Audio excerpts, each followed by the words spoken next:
Hi guys, today we're talking about stress control and controlling your thoughts. Um, Basically, whenever somebody makes a comment about you, or you've made a comment about them and they've took it the wrong way, let's just talk about how that makes you feel as a person. Now, because we suffer from anxiety, that can make things a lot worse than normal. It can make a mountain out of what seems to be a molehill. I've suffered from this all my life. It's easy to take things personally, and really, you should be, like it said here, pulling back the blinkers and breaking up the stress. This is what we have to learn to do.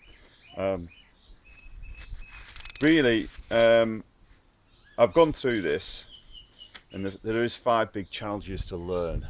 Firstly, controlling your breathing. If your heart's going like this, your chest pounding, it'll send you into a more of an anxiety spiral, and therefore your adrenaline will get raised, and then it'll just make you feel 10 times worse. What you have to do is just think, right, okay, have a think about what they've said or what you've said, and is it really such a big deal? People are idiots, you know that. And people don't care. They make silly comments all the time. And how you learn to cope with that is what sort of tools you have on board.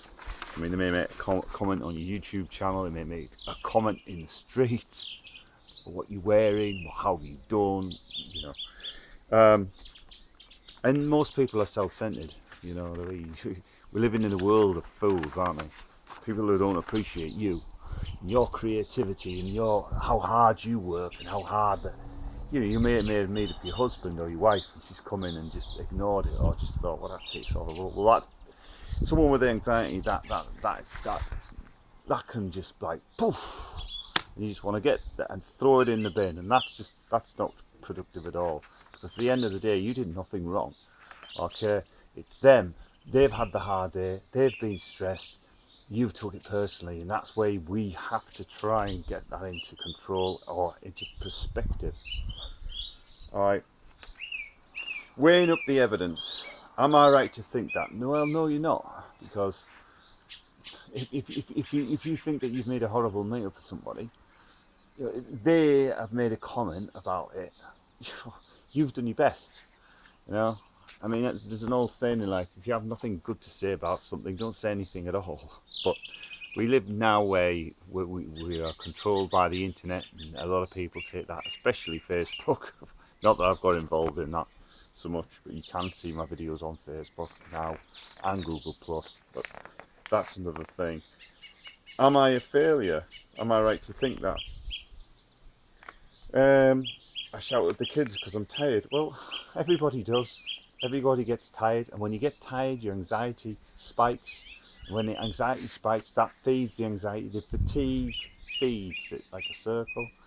And what happens is your adrenaline spikes, and you just feel really, really tired. Um, if the problem is, and what it doesn't tell you in these books, but it does tell you, you learn that over the time, and when I've been on the CBT, it's basically when you look at things the wrong way, you zone into things. For example, someone might have said something or made a comment, and or you can't stop thinking about it. You're like always thinking about it. Even in sleep, you're thinking about it. You have nightmares about it. And this is part of controlling your thoughts, just to think, well, you know, are they being funny? Are they not? And you have to just try and look at the full picture on both sides. So facing fears, be more active and control how you think is a positive, but it's not easy.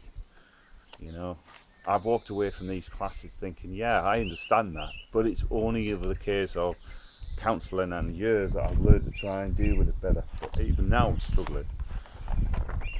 First thing in reaction is somebody says something, you just want to go around there and beat them to death with a club hammer. We know all our anxiety people will all be in jail. um, There's an example, right? Someone was playing Black Ops. It was Call of Duty, right?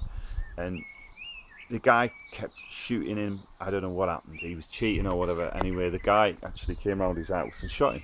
See, that's an extreme version of letting things get on top of you, right? Because we're so crowded and because we're all interlinked through internet, it's going to happen from time to time. Was it? What is this worth? There's one there. Is life too short? I go to bed each night worrying about how I cope today. Did I say something silly to my neighbour? Was I too hard on the kids? I always feel I have failed and I feel like I'm stuck in a very deep rut. You're not. Only as deep as you want to dig it. You know, we're all in this together. I feel envy and hatred towards so many people. I hate myself, but I don't make any moves to change. Am I wasting my life?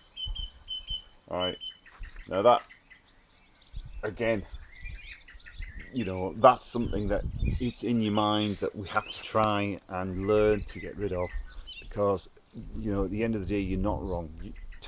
I'm telling you now, right now, that you have every right to feel the way you do, but how you cope with it is a different matter. It's like we all want to go around and sometimes threaten to kill somebody, but we wouldn't do it, you know.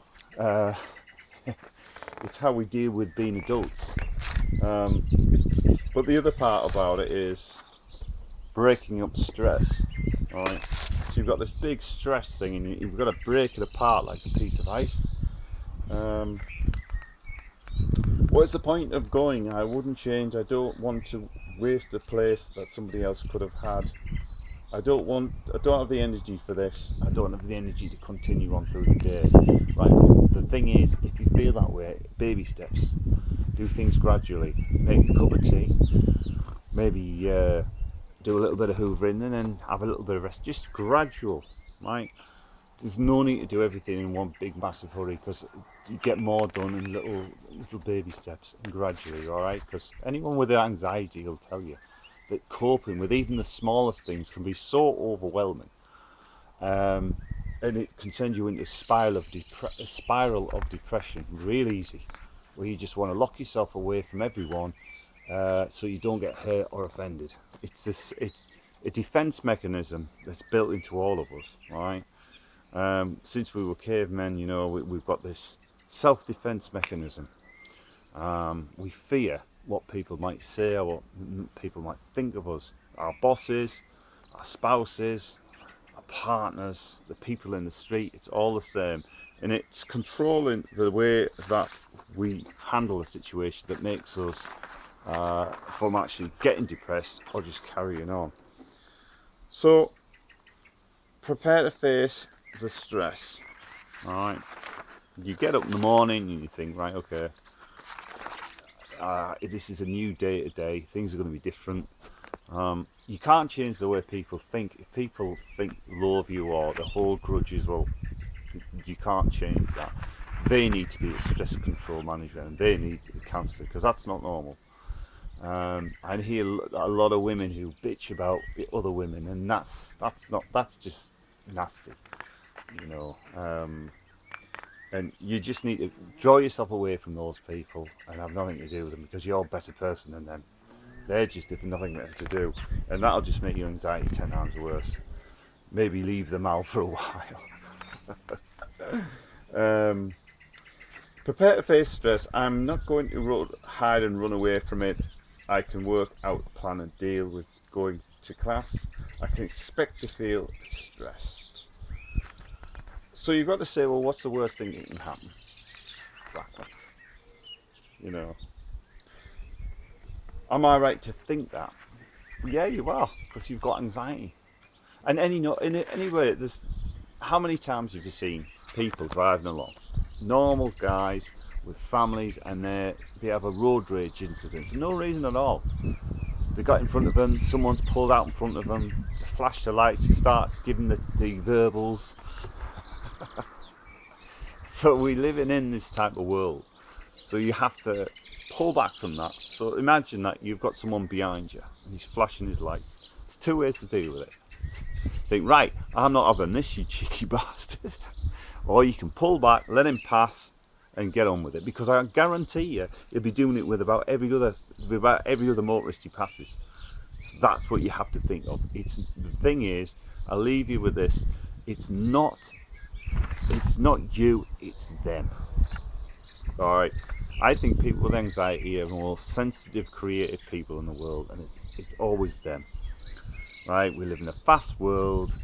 Nobody gives two fingers to, and it is them. And I'll leave you with controlling your thoughts.